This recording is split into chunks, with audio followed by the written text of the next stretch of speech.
Tayo ngayon ay dadako na sa ating pag-aaral ng salita ng Diyos at ihanda po natin ang ating puso, ang ating isipan sa ating pag-aaral nito sapagkat ito'y napakahalaga sa ating buhay pananampalataya. At narito po ang ating pag-aaralan ngayong araw na ito. Ito po'y matatagpuan natin sa Aklat ng Mga Awit 62, 1 hanggang 2 at 5 hanggang 8. Ganito pong sinasabi: Tanging sa Diyos lamang ako ay aasa, ang kaligtas ay nagbubuhat sa Kanya. Tanging Siya lamang ang tagapagligtas, tagapagtanggol ko, at aking kalasag. Akin ang tagumpay sa lahat ng oras. Verse 5, Tanging sa Diyos lang ako umaasa, ang aking pag-asa'y tanging nasa Kanya. Verse 6, Tanging Siya lamang ang tagapagligtas, tagapagtanggol ko, at aking kalasag. Akin ang tagumpay sa lahat ng oras. Ang kaligtasan ko't aking karangalan ay buhat sa Diyos, nasa Kanya lamang. Siya'y malakas kong tagapagsanggalang, matibay na muog na aking kanlungan. Verse 8, Mga kababayan, sa lahat ng oras, magtiwala sa Diyos. Sa Kanya ilagak ang inyong pasaning, ngayoy dinaranas. Siya ang kublihang may dulot na lunas. Purihin ang Panginoon sa pagkabasa at pagkarinig ng Kanyang banal na salita. Samahan tayo ng Banal na Espiritu upang tayo bigyan ng kaunawaan, upang sa gayon matanim na malalim sa ating mga puso ang mga salita nito. Tayo po'y manalangin. Dalangin namin, O Diyos, na ang pagsama mo ay patuloy naming maranasan ngayong araw nito, na sa aming pag-aaral ay hayaan mo po, Panginoon, na maging bukas ang aming puso at huwag namin sayangin ang bawat salita na mamumutawi sa iyo, O Diyos, na inilagay mo sa aking puso.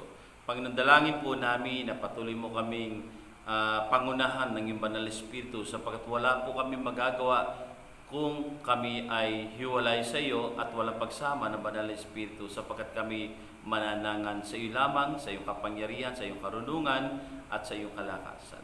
Salamat sa pangunguna mo sa pangalan ng Panginoong Hesus. Amen. Atin pong pakinggan ang mensahe ng ating binasa ngayong umaga na ito. Ito pong aklat ng mga awit ay isang kahapahayagan ng kanilang pagnanais na may sangguni sa Panginoon ang lahat ng kanilang nararanasan, at ito nga ay isang kaparaanan ni Haring David upang makarelease siya ng stress, at sa kanyang pakikipag-usap sa ating Panginoong Diyos ay alam niya na ang Diyos ay mayroong magagawa sa kanyang buhay, kaya siya ay madalas na sumasangguni sa ating Panginoong Diyos. At naniniwala tayo na ang Diyos ay tumutugon sa mga panalangin ni Haring David, sapagkat sa Diyos lamang siya umaasa sa tuwing siya nakakaranas ng kapigatian, nakakaranas ng mga kalungkutan at mga katanungan sa kanyang buhay, upang sa gayon ay malaman niya kung ano yung mga dapat niyang gawin sa kanyang mga susunod na hakbang, kung anong gagawin niya o ano paplanuhin niya. Ito isinasangguni niya sa ating Panginoon, sapagkat alam niya na ang Panginoon ay laging kasama niya, at nangako naman ng Panginoon na siya'y pagtatagumpayin sa kanyang mga laban sa kanyang buhay. At maging sa kapanahon na natin ngayon, halos lahat ng mga tao ay nananalangin at naghihintay ng pagtugon ng ating Panginoon sa mga nangyayari dito sa ating bayan, maging sa ating pamilya, or maging sa sarili nating buhay, sapagkat sa araw-araw na nakikita natin, naririnig natin, nararanasan natin, ay para bang ang katanungan ay kailan po ba matatapos ang lahat ng ito na nararanasan natin sa ating buhay. Maraming mga pangamba ang dala ng pandemya, kaya naman ang tao'y nag-aalala, sapagkat katulad ngayon ay nagkaroon na naman ng paglabas ng kapahayagan ang ating pamahalaan, na kung saan ay ibabalik muli sa MECQ, sa GCQ. Okay. At marami pong mga hinaing ang mga tao. Maraming mga katanungan at maraming alalahanin sa kanilang mga buhay. Papaano na kami Kung hindi kami magtatrabaho, kung magsasara kami ng mga negosyo namin, ano pa mangyayari sa buhay namin? Hindi bali kung kami ay mabibigyan ng pamahalaan ng aming mga pangangailangan. At yan ay mga katanungan ng karamihan, sapagkat mayroong mga alalahanin na hindi malaman kung ano mangyayari sa araw ng bukas. At ang tao ay karamihan ay umaasa na lamang sa mga pananalangin sa ating Panginoon Diyos. Sapagkat naniniwala tayo na ang Panginoon Diyos ay naririnig ang ating mga panalangin at naniniwala tayo na mayroong kakayanan ang ating Panginoong Diyos na tulungan tayo sa ating mga karaingan, sapagkat siya ang nagbibigay ng karunungan kung paano ito matutugunan at makakaraos sa ating mga buhay. Bagamat may mga tao na tumutulong sa atin na ipagkaloob ang ating mga pangangailangan, mga ayuda, di ba? Ay naniniwala tayo na hindi pa rin niya sapat para tugunan ang ating mga alalahanin sa buhay. Sapagkat ang ating mga pangangailangan ay hindi pansamantala lamang o hindi ngayon lamang, sapagkat ang ating mga pangangailangan ay mahabang panahon. At naniniwala tayo na ang COVID na iyan ay mahaba pa ang tatakbuhin, sapagkat hindi naman po pakaunti kundi parami ang naapektuhan o nahahawahan nitong pandemya na ito, itong virus na ito. Kaya ano po ang mga nararapat nating gawin upang kahit papaano ay magkaroon tayo ng kapayapaan sa ating buhay? Kaya katulad ni Haring David, ang kanyang alalahanin at anumang kahirapan kanyang nararanasan ay idinadaan niya sa pagtawag sa ating Panginoon Diyos. Kaya sa buhay natin ito, habang nararanasan natin ang mga problema na ito, ang mga pagsubok na ito, mas maganda siguro na tayo ay magkaroon ng isang gawain or isang desisyon na ito ang aking gagawin o uunahin, ang tumawag at humingi ng gabay at tulong sa ating Panginoon. Mas mabuti na may pagkatiwala natin sa ating Panginoon Diyos, sapagkat alam ng Diyos kung paano kontrolin ang lahat ng bagay, maging ang sitwasyon na ito na naranasan natin sa ating buhay. Habang hinihintay natin ang mga na may katiyagaan, ay naniniwala tayo na tayo ay kayang iligtas o kayang gumawa ng himala ang Panginoon sa ating buhay sa mga kahirapan na ito. Okay, so subalit huwag po nating hayaan na maging pabaya tayo sa ating mga tungkulin. Dahil meron tayong mga dapat gampanan. Hindi pwedeng iasa lang natin lahat sa ating Panginoon na kapag tayo'y dumalangin ay hayaan natin na ang Diyos na lang kumilos sa ating buhay at tayo ay wala nang gagawin o hindi natin gagawin ang mga responsibilidad natin sa ating buhay para tayo ay makaiwas sa mga paghawa na ito ng virus na ito, no? At naniniwala tayo na meron tayong tungkulin para sa ating sarili na proteksyonan ang ating sarili ng mga face mask or face shield or anumang mga inilalagay natin, alcohol man yan or sanitizer man yan. So kailangan po natin ito na ingatan po natin ang ating sarili, sapagkat ang Diyos ay ginagawa niya ang tungkulin sa atin at meron tayong tungkulin na dapat din nating gampanan sa ating sarili, sa ating pamilya, maging sa ating iglesia. Hindi po natin ito kinakalimutan, no? May mga responsibilidad tayo. Di po ba? Hindi lamang natin iniisip ang ating sarili, iniisip din natin ang ating pamilya. Siyempre, kailangan proteksyonan din natin sila or ipanalangin din natin sila, ang ating pamilya. And then, ang tungkulin natin sa ating church, dapat hindi natin ito nakakalimutan, sapagkat alam natin na tayo kasi bumubuhay sa iglesyang pinaglilingkuran natin, na kung hindi po tayo gagalaw, kikilos para sa gawain ng iglesyang pinagkatiwala sa atin, sa gawain na ito, ay mamamatay ang church na kung saan ay ating kinabibilangan. Ayaw naman natin na tayo ay maparalyze yung ating church, di po ba? So dapat yung tungkulin na iniatag sa atin ay dapat din nating gampanan na katulad ng iniatag sa akin, kaya ginagawa ko ang lahat ng ito. At gayon din naman, meron tayong tungkulin sa ating pamahalaan, sa ating bayan, na kung ano man ang kanilang panuntunan ay dapat nating gawin. At huwag na nating salungatin sapagkat wala namang magagawa ang anumang mga pagsalungat, ang anumang mga pambabas natin sa kanilang mga ninanais na gawin. Sila'y mga tagapanguna, kaya nararapat lamang na sila isama din sa ating panalangin. Yan po. Kaya maging matalino tayo sa lahat ng oras dahil anumang mga pagkakamali natin ay pwedeng umatake ang kaaway sa ating buhay. Kaya tayo ay magpaalalahanan sa bawat isa at lagi nating sundin ang mga nararapat gawin upang makaiwas tayo sa pagkahawa ng sakit nito. Kaya huwag po nating baliwalain ito dahil ang kapabayaan ay naghahatid sa atin sa kapahamakan na katulad ng ating buhay spiritual na hindi natin dapat pabayaan din ang ating pamumuhay spiritual at sapagkat kapag tayo ay nabuhay sa kasalanan ay magkakaroon din tayo ng kapahamakan pagdating ng panahon.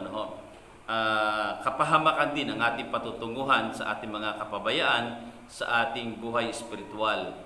Sapagkat ayaw ng Panginoon na tayo mawalay sa Kanya, ninanais ng Panginoon na tayo ay patuloy na magtiwala sa Kanya. Amen po ba? Nagtitiwala po ba tayo? Kaya ang pinakamabisang paraan ay ang pananalangin at alamin ang kalooban ng ating Panginoon upang tayo ay makagawa sa ating buhay ayon sa kalooban ng Diyos, sapagkat nais ng Panginoong Hesus na lagi natin siyang katagpuin sa ating buhay sa ating pang-araw-araw na pananalangin, sapagkat dito po tayo nakakahugot ng ating mga kalakasan upang tayo ay habang naghihintay sa kung ano ang mangyayari sa ating buhay ay umaasa tayo na ang Panginoon ay mayroong pagkilos sa kanyang buhay. So yun yung pananampalataya natin. Kaya naman tayo tumatawag sa Kanya, di po ba? Hindi naman po tayo tatawag sa ating Panginoon kung ang panalangin nito ay masasayang lang. Siyempre, nananalangin tayo na may pananampalataya sapagkat mayroon tayong inaasahan sa Diyos. Ayan, sa ating mga pananalangin. Kaya dapat nasa puso natin at alam natin na sa ginagawa natin itong pananalangin ay alam nating may patutunguhan ito o may magandang mangyayari dito o may ine-expect tayo sa Diyos, na alam nating kaya niyang ipagkaloob o kaya niyang tugunin ang ating mga panalangin. So, what do we expect from God in our prayer? Ayan. Ano ba yung mga ina-expect natin sa ating Panginoong Diyos kapag tayo nananalangin? Pwede ba yung after tayo manalangin, okay na yan? So nasaan na yung ating pagtitiwala at pananampalataya sa ating pananalangin?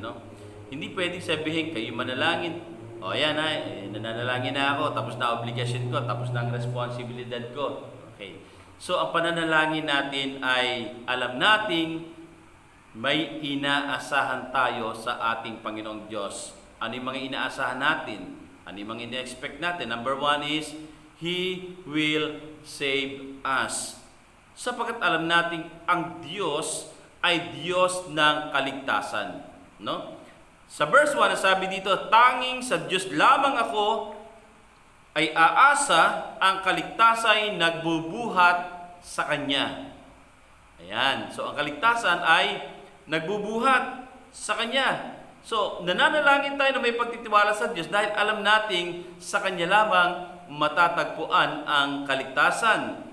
So, alam nyo na ba na kahit tayo ay merong mga pag-iingat, ay pwede pa rin tayong mahawahan ng virus. Ano? Okay. Minsan nakakalusot yan kahit todo na yung pag-iingat. Ano? Kung titingnan natin ilang doctor, nurses, or military, mga frontliner na ang namatay o nahawahan, nagkaroon ng karamdaman na ito, dahil sa kanilang paggawa sa tungkulin, hindi natin pwedeng sabing hindi sila nag-iingat. Yan po ay kung todo pa na face mask, may face shield po yan, may PPE yan, so balot po yan ng proteksyon. No? Pero magtataka ka, bakit sila ay nahahawahan pa? No? Kaya hindi natin pwedeng sabihin na ang buhay ng isang tao ay talagang hindi po natin masasabi, kung ano mangyayari sa kanyang buhay dito sa mga nangyayari na ito, no? At hindi naman natin pwedeng sabihin na yung mga hindi nag-iingat ay mahahawahan. Hindi po ba? Alam nyo, meron ako nakitang isang tao, araw-araw palakad-lakad sa lansangan, sa karsada. Wala po siyang face mask, wala po siyang face shield, wala po siyang mga PPE, pero hindi nahahawahan. Araw-araw lumalakad sa karsada, maitim na ang balat kalalakad, nagdidikit na ang mga buhok. Yung mga tinatawag nating taong grasa. Ako, pagpunta ko dito, may nakita na naman ako, sabi ko, grabe itong mga tao na ito, walang pagkatakot, wala silang mga pinangangambahan sa kanilang buhay. So wala silang mga alalahanin, pag-alagala lamang, no?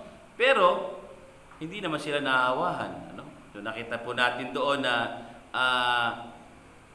hindi lahat ng mga inaasahan natin ay nangyayari, na kahit tayo ay naka face mask, hindi na rin tayo maawahan, So kaya kung todo ingat ang ginagawa talaga natin, sapagkat naniniwala po tayo na ang kaligtasan talaga ay nasa Panginoon, na sa bawat pananalangin natin ay mas alam natin tayo ay ililigtas ng Panginoon kung ang isusuot natin ay ang kapangyarihan ng Panginoon, ang pagbalot ng kanyang banal na dugo sa ating buhay, ang pananalangin natin na sabihin natin sa Panginoon na ang iyong banal na Espiritu'y manahan sa akin, ay magkakaroon tayo ng katiyakan na kapag ang Panginoon ay nasa buhay natin, siyempre kasama na rin yung pag-iingat doon. Ang pinakamabisa, ang pinakaunahin natin ay yung pananalangin na lagi nating sabihin sa Panginoon, Panginoon, kami po'y balutan mo ng iyong kapangyarihan, ng iyong banal na dugo, sapagkat sa araw na ito kami po ay lalabas. At sa ating pananalangin ito na may pananampalataya, tayo ililigtas ng ating Panginoon. Kaya ang ating kaligtasan ay hawak ng ating Panginoon. Habang tayo dumadalangin, ay alam natin na tumutugon ang Diyos na tayo'y maiingatan niya anuman ang ginagawa natin. Salamat sa Panginoon sa kanyang pagliligtas sa atin. Napapasalamatan po ba natin ang Panginoon na sa araw-araw na tayo ay nakakapamuhay ng normal, nang walang pagkatakot, sapagkat alam natin na mayroong tayong isang Diyos na sumasama sa atin. Salamat sa kaligtasang ipinagkakaloob sa atin ng ating Panginoon. At ang kaligtasang ito hindi lamang dito at maging sa buhay na walang hanggan. Ang kaligtasan ay pagkakaloob sa atin sa magitan ng ating pananampalataya at pagtanggap sa Kanya. Pangalawa ay, He will give us victory. Ayan, siya ang nagbibigay sa atin ng tagumpay. Naniniwala ba tayo na tayong lahat ay tagumpay? Sabihin mo, tagumpay ako. Sapagkat, sabi rin sa verse 2, tanging siya lamang ang tagapagligtas, tagapagtanggol ko at aking kalasag. Akin ang tagumpay sa lahat ng oras. Ang sabi dito, sa lahat ng oras. Hindi lamang tayo nagtagumpay kahapon, at hindi tayo magtatagumpay lamang ngayon, at hindi lamang tayo magtatagumpay bukas o makalawa o isang linggo, isang taon. Sinabi ng Panginoon na habang tayo nagtitiwala sa Kanya, habang tayo tumatawag sa Kanya, tayo ay Kanyang pinagtatagumpay. Ang lahat ng katagumpay na ito'y mararanasan natin sapagkat alam natin na ang Diyos na ating tinatawagan ang pinakamakapangyarihan sa lahat. Kaya anumang dumating sa ating buhay, anumang mga virus ito ang dumating sa bansa natin, alam natin na mas napakalaki ng Diyos kaysa sa mga bagay na iyan. Sapagkat hawak ng Diyos ang ating buhay habang tayo'y nananangan sa Kanyang mga salita at sa Kanyang mga pangako, habang nagtitiwala tayo sa Kanya, ipagkakaloob ng Diyos ang tagumpay sa bawat isa sa atin. Pangatlo, sabi dito, He will give us hope. Ayan. Siya ang nagkakaloob ng pag-asa. Okay. Gaano na karami sa mga kababayan natin na halos nawalan na ng pag-asa habang naghihintay sa muling pagbabalik ng mga dating ginagawa natin sa ating buhay. Napakarami na ang nawalan ng pag-asa. Karamihan sa mga namumuhay doon sa Maynila ay nagnanais ng bumalik sa kanilang mga probinsya at pagdating doon ay naman ang kanilang kahihinatnan doon or magiging buhay doon, gayong ang COVID ay laganap na at maaring mayroon na rin doon. Sana naman wala pa, no? Pero naniniwala sila na mayroong pag-asa. Habang buhay ay mayroon tayong pag-asa sa ating buhay. Sabi dito sa verse 5, tanging sa Diyos lang ako umaasa, ang aking pag-asa'y tanging nasa Kanya. Okay. So, ibig sabihin na kapag tayo ay nananalangin, ay pinagkakalooban tayo ng Panginoon ng malaking pag-asa inilalagay sa puso natin.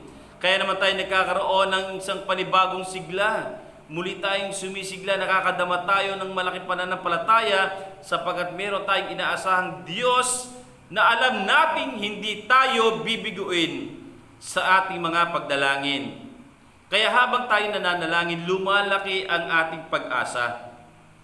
Hindi po ito nawawala sapagkat alam natin na sa ating pananampalataya at pagtitiwala ay dumadaloy ang masaganang habag at pagpapala ng ating Panginoon sa ating buhay.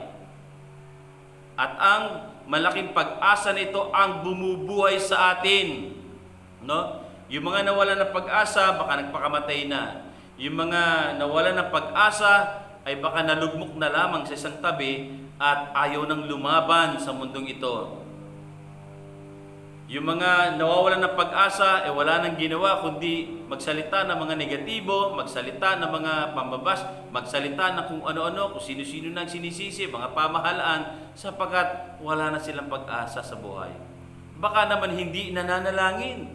Kapatid, subukan mong dumulog sa Diyos. Manalangin ka, humingi ka ng pag-asa sa Diyos para mabuhay tayo ng may pag-asa.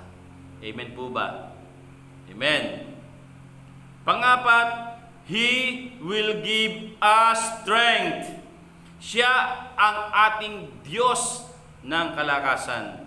Ang sabi po sa verse 7, ang kaligtasan ko't aking karangalan ay buhat sa Diyos. Nasa Kanya lamang. Siya'y malakas kong tagapagsanggalang, matibay na muog na aking kanlungan. Ayan. Kung alam natin siya ang Diyos ng kalakasan at magbibigay sa atin ng panibagong sigla at lakas, at alam nating hindi niya tayo panghihinaan ng loob, panghihinain. Di po ba? Sapagkat ang taong mahina ay ang mga taong pakiramdam niya ay bigat na bigat siya sa mga nangyayari sa kanyang buhay. Mahirap gapiin ang isang taong may taglay na kalakasan. Subalit kung ikaw ay magpapalakas ng higit sa kanya, kaya mo itong talunin, di po ba? Pag sinabi natin ang kaaway natin ay mas malakas kaysa sa atin, ano po ang gagawin natin? magpapalakas din tayo. Di ba? Sabi nga, ang COVID ay kaya nating talunin sa pagitan ng ating malakas na resistensya, malakas na pangatawan, malakas na immune system, di ba? Ay matatalo ang anumang virus na dumadapo sa atin. Sapagkat alam naman natin na hindi komot pag tinamaan ka ng virus ito, mamamatay ka na. Napakaraming ang gumaling. Ano? Mas marami ang gumagaling kaysa sa namamatay. Ano? Lalo na kung ang Diyos ng kalakasan ang nasa atin. So, ibig sabihin ay kayang-kaya nating talunin ang anumang mga gawa ng kaaway na iyan kung mayroong tayong isang Diyos na nagpapalakas sa atin. Amen po ba? Pinalalakas po ba tayo ng Panginoon? Kapatid, wag po tayong panghinaan ng loob. Ano? At anuman ang nangyayari sa ating buhay, daanin po natin sa pag-usal ng panalangin, pagtawag, pagdedevotion, at pag-aalam sa kalooban ng Diyos sapagkat diyan tayo palalakasin ng Panginoon.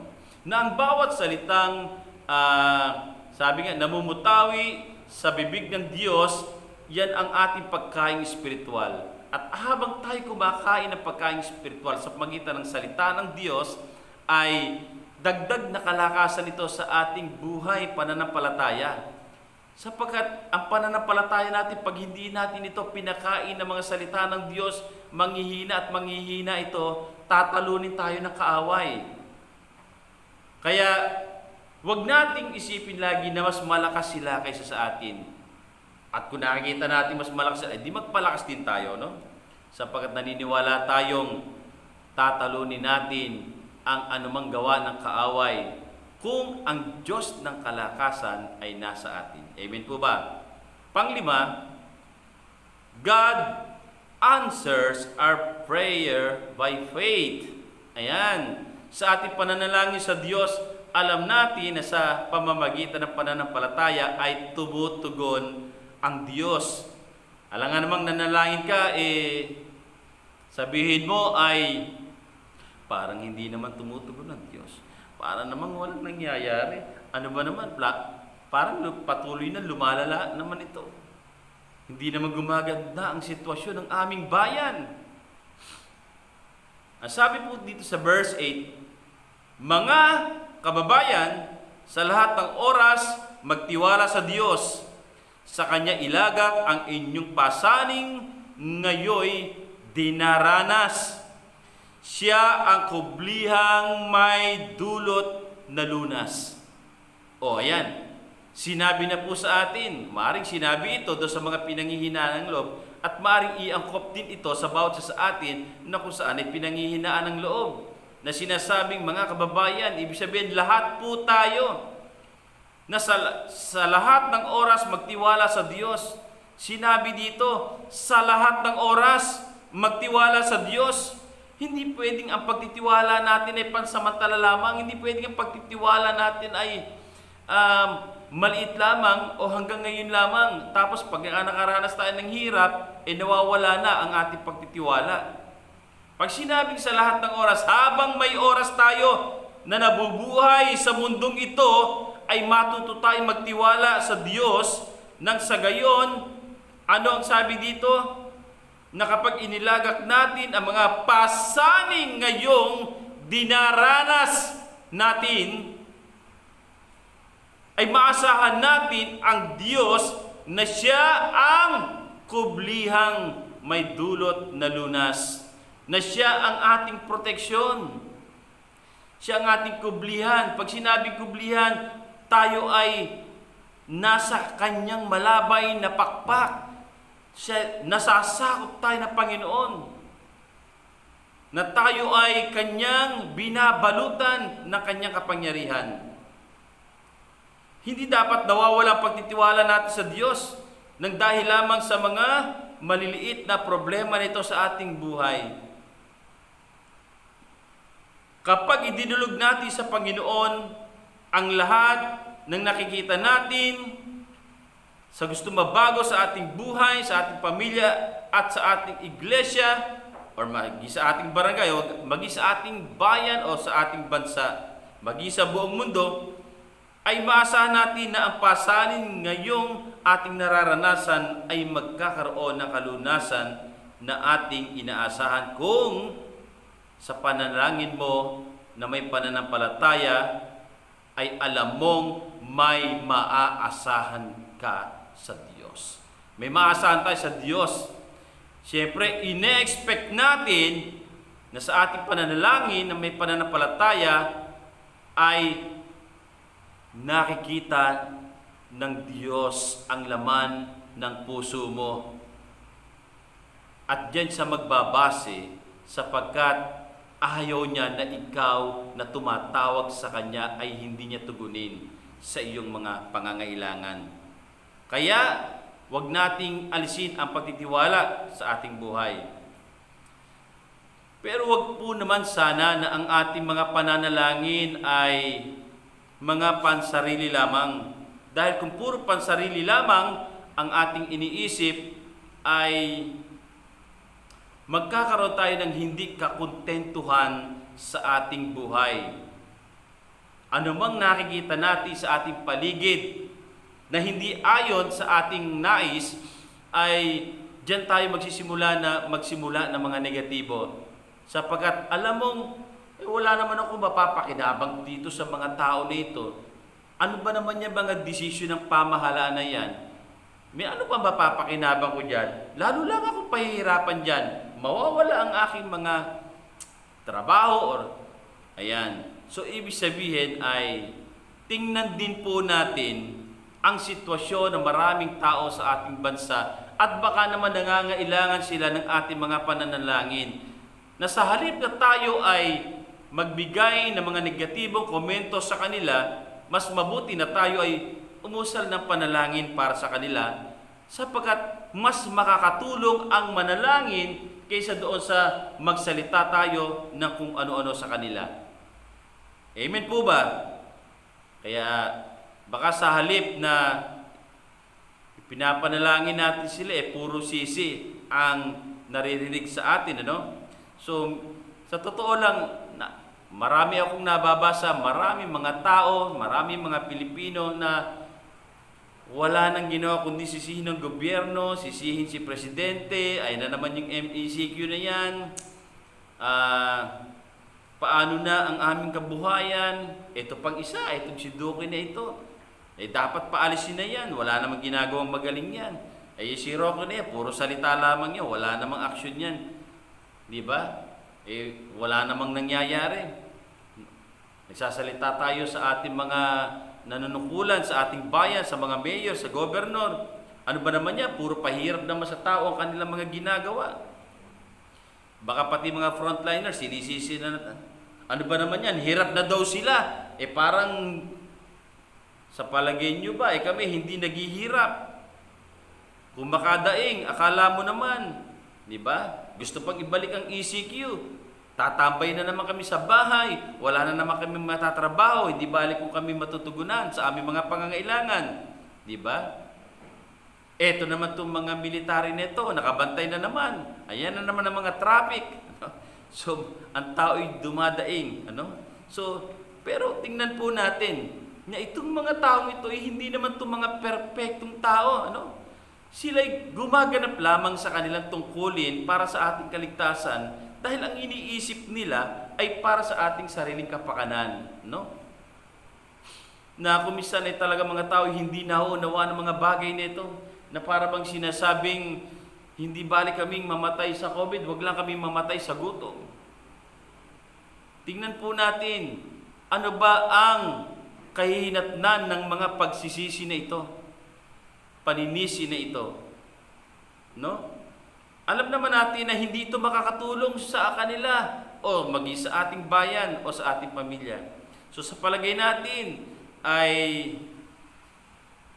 ano ba ang dapat nating gawin? Sapagkat hindi ito ang panahon ng pagbabatuhan at pagalingan ng mga salita.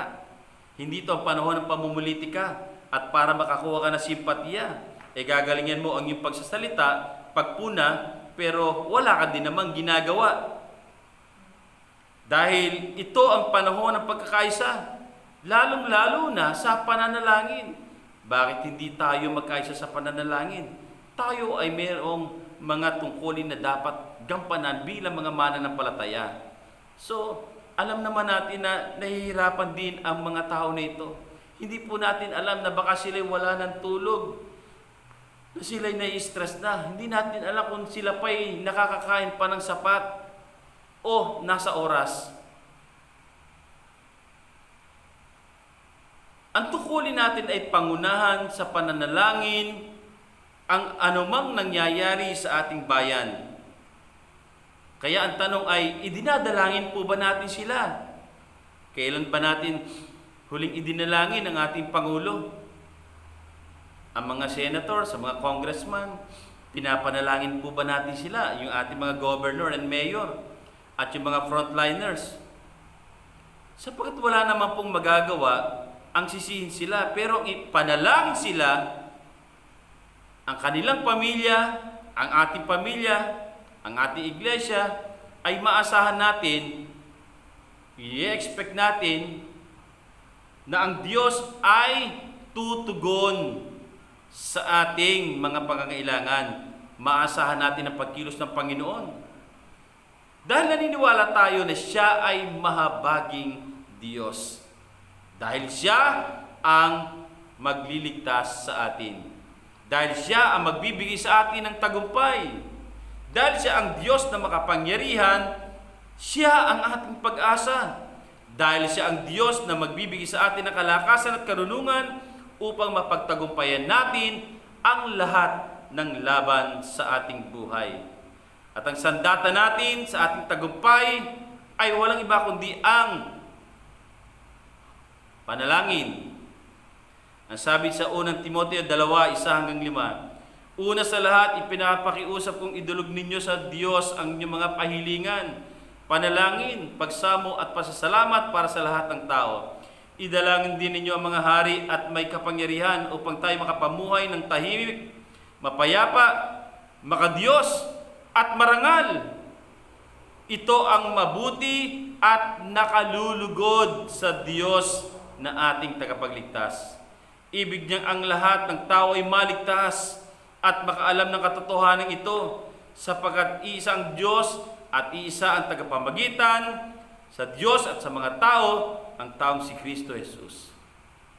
So, ibig sabihin, ang pamumuhay na matahimik, mapayapa, makadiyos at marangal ay kung tayo'y sama-samang mananalangin sa mga taong nangangailangan ng pananalangin at hindi ng paninisi. Ito ang ating tungkulin bilang mga anak ng Diyos. Idulog po natin sila, mga tagapanguna sa ating bayan. So, hindi po natin alam o nararamdaman kung gaano kahirap ang kanilang nararanasan sa buhay. Matugunan lamang o mabigyan lamang ng desisyon ang pamahalaan na ito kung ano ang mga dapat gawin. Yan pong minsan ay mga lingkod ng bayan sa kanilang pagganap, sa kanilang tungkulin. Sila po'y nahahawa. Sila ang naka-quarantine. Imagine niyo po na sa kabila ng kanilang paghihirap na ito ay sila ang naapektuhan ng COVID na ito. At marami nang namatay ng mga doctor, nurses, mga military. At may mga politician din na mga namatay na gumanap lamang sa kanilang tungkulin. Pero tayo, maaring pakuya-kuya-kuy lamang sa bahay, nauubos ang panahon sa pag-Facebook. Hindi nga na tayo nakakatulong, binabash pa natin sila. Kapatid, ang magagawa natin sa mga tao, ipanalangin po natin sila. Hindi po natin alam kung anong nangyayari sa kanilang buhay. Hindi po natin alam kung nakakasalamuha pa nila ng maayos sa kanilang mga pamilya. Nakakalungkot kasing isipin na dapat tayo ay nagtutulungan, nagsasama-sama sa panalangin. May mga taong wala nang ginawa kundi batikusin ang mga taong naglilingkod sa ating bayan. Kapatid, panahon na para ipakita natin na tayo mga tunay na Kristiyano, mananampalataya sa pamamagitan ng pagdulog sa kanila sa pananalangin. Sapagkat sabi sa ikalawang Kronika 7:12-14, isang gabi, nagpakita sa kanya si Yahweh at sinabi sa kanya, narinig ko ang iyong panalangin at tinatanggap ko ang lugar na ito upang dito ninyo ako handugan. Isara ko man ang langit at hindi na umulan, utusan ko man ang mga balang upang salantain ang lupaing ito. Magpadala man ako ng salot sa aking bayan. Ngunit, kung ang bayang ito na nagtataglay ng aking karangalan ay magpakumbaba, manalangin, hanapin ako, at talikuran ang kanilang kasamaan, papakinggan ko sila mula sa langit, patatawan ko sila sa kanilang mga kasalanan, at muli kong pasasaganain ang kanilang lupain. Ang sabi ng Panginoon, sa panahon ng epidemya na ito, ang tangi lamang nating magagawa at maitutulong ay matuto tayong magpakumbaba. Baba natin yung ating mga sarili. Hindi po makakatulong ang anumang mga salitang may pagmamalaki o gawang may pagmamalaki. Matuto tayong magpakumbaba sa Diyos at sa bawat isa. Ang sabi nito, manalangin. Inuutusan tayong manalangin sa panahon ng may mga salot na nangyayari sa ating bayan. At tayong lahat ay inuutusan ng Panginoon ng manalangin. Hanapin ang Diyos. Hindi ko sino-sino ang hinahanap natin na magbibigay sa atin ng mga katugunan sa ating pangailangan. Katagpuin natin ay ang Diyos, sapagkat siya lamang ang magbibigay ng tamang direksyon sa buhay natin. Talikuran ang kasamaan. Ang kasamaan ipinapakita pa sa buong mundo sa magitan ng mga masasakit na salita. Tama na ang mga batuhan at masasakit na salita. Hindi po namamatay ang COVID sa mga ganyang katwiran. Ang Diyos ang hanapin natin at sabihin nating, Panginoon, patawarin mo po ang aming bayan. Sapagkat alam natin na mayroong malakas na puwersa, kapangyarihan ang ating sama-samang pananalangin sa ating bayan, sa ating pamilya, sa ating iglesia. Alisin natin ang anumang mga kabalisahan. Alisin natin ang anumang mga pagkatakot sa ating buhay. Ang sabi sa Pilipos 4:67, huwag kayong mabalisa tungkol sa anumang bagay. Sa halip, hingin ninyo sa Diyos ang lahat ng inyong kailangan. Sa magitan ng pananalangin, may pasasalamat at ang kapayapaan ng Diyos na hindi kaya maunawaan ng tao ang siyang mag-iingat sa inyong puso at pag-iisip dahil sa inyong pakikipag-isa kay Kristo Jesus. Kapatid, kaibigan, kamanggagawa, ang pagtawag natin sa Panginoon na magbibigay sa atin ng kapayapaan. Kung tayo nababalisa, kapatid, ito na yung panahon na lumapit tayo sa ating Panginoon Diyos. Hayaan natin na ang Diyos ang kumilos sa buhay ng bawat isa sa atin. Ipakita natin ang pagiging tunay na mananampalataya. Ipakita natin ang pagiging tunay na Kristiyano. Ipakita natin ang pagiging tunay na anak ng Diyos. Ipakita natin na ang tunay na pagmamalasakit natin sa ating bayan. Ipakita po natin ito. Hayaan natin na malaya makakilos ang kapangyarihan ng Diyos sa ating bayan habang tayo'y nananampalataya at nagtitiwala sa Kanya. Ipakita natin na tayo marunong magpakumbaba. Marunong tayong tumalikod sa lahat ng gawa ng kasamaan. Ipakita natin na tayo ay sa Diyos lamang umaasa para matapos ang anumang problema sa ating bansa. Amen po ba? Kapatid, inaanyayahan kitang manalangin. Sama-sama tayong dumulog sa ating Panginoon at ipanalangin po natin ang ating bayan, ating iglesia, ang ating pamilya. Tayo manalangin. Ama naming Diyos na makapangyarihan sa lahat, maraming salamat sa iyong mga salita na ipinagkaloob sa amin. Maraming salamat sapagkat pinahayag mo sa bawat sa amin na kami, Panginoon, ay mayroong tungkulin na dapat naming gampanan. Na ang tungkulin na ito na mahayag sa bawat sa amin ang pagnanais naming tulungan ang aming bayan, ang aming iglesia, ang aming pamilya sa pagitan ng pananalangin.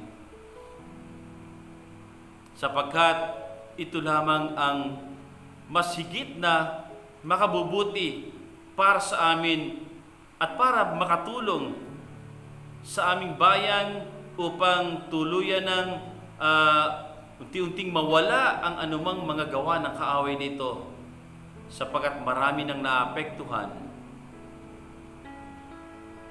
Nakakalungkot, Panginoon, sapagkat sa halip na kami ay makatulong, ay may mga tao pa na laging ang iniisip ay ang kanyang pansariling kapakanan.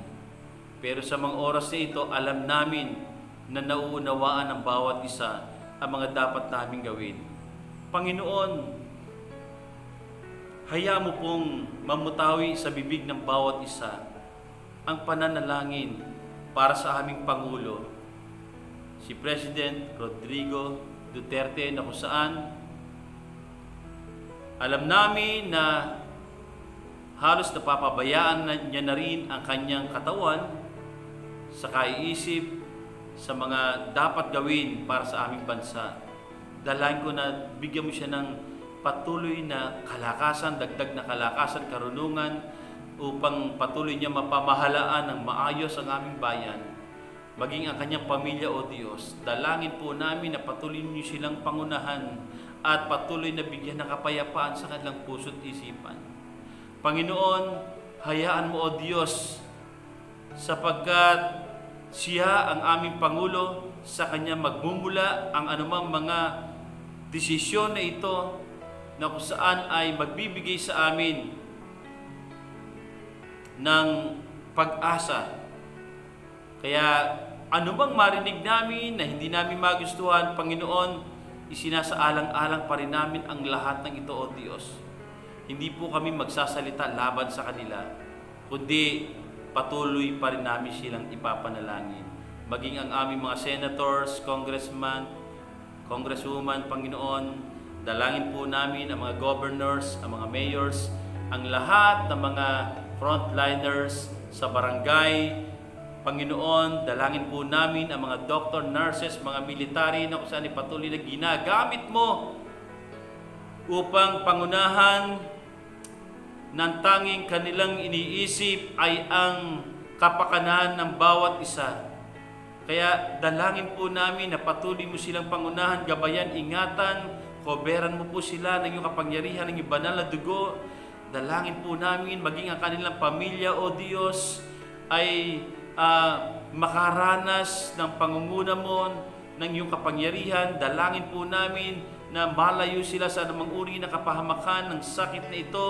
Lord, ingatan mo po, O Diyos, ang bawat sa ipagkaloob ang lahat ng kanilang pangangailangan. Maging ang mga nasa hospital na kung saan ay naghihirap sa kanilang karamdaman, bunga ng mga pandemya na ito, dalangin po namin na kagalingan, kalakasan sa lahat na may karamdaman na ito, O Diyos. Sa pangalan ng Panginoong Yesus ay tanggapin nila ang espiritu na kagalingang nagmumula sa iyo. Be healed in the name of Jesus Christ. Panginoon, at dinadalangin po namin din ang mga iglesia sa buong panig ng mundong ito, na kami po'y magkaisa sa pananalangin, magkaisa po kami sa pagsamba sa iyo, magkaisa po kami sa pagtawag sa iyo para sa aming bansa. Lord, dalangin po namin na ang iyong espiritu ng pagkakaisa patuloy na maghari sa lahat ng mga tagapanguna sa iglesia, sa mga churches, O Diyos, At hayaan mo po, Panginoon, na kami din po'y magpanalanginan. Kaya dalangin po namin ang lahat ng mga tagapanguna sa iglesia, sa mga churches, Panginoon. Hayaan mo po, Panginoon, na ang mamutawi sa aming bibig ay panalangin para sa aming bansa. Panalangin para sa lahat ng mga tao. Dalangin po namin ang aming pamilya, patuloy mong gabayan, ingatan, at ipagkaloob ang lahat ng aming mga pangangailangan. Maraming salamat sa iyo, O Diyos, sapagkat ine-expect namin, Panginoon, na sa aming pananalangin na ito'y mararanasan namin ang kaligtasan, ang katagumpayan, ang pag-asa. Lord, maraming salamat sapagkat ang kalakasan ay pinagkaloob sa amin. At salamat sa katugunan sa aming mga panalangin, sapagkat ito'y panalangin ng may pananampalataya sa pangalan ng aming Panginoong Hesus. Amen. Amen. God bless you all. To God be the glory.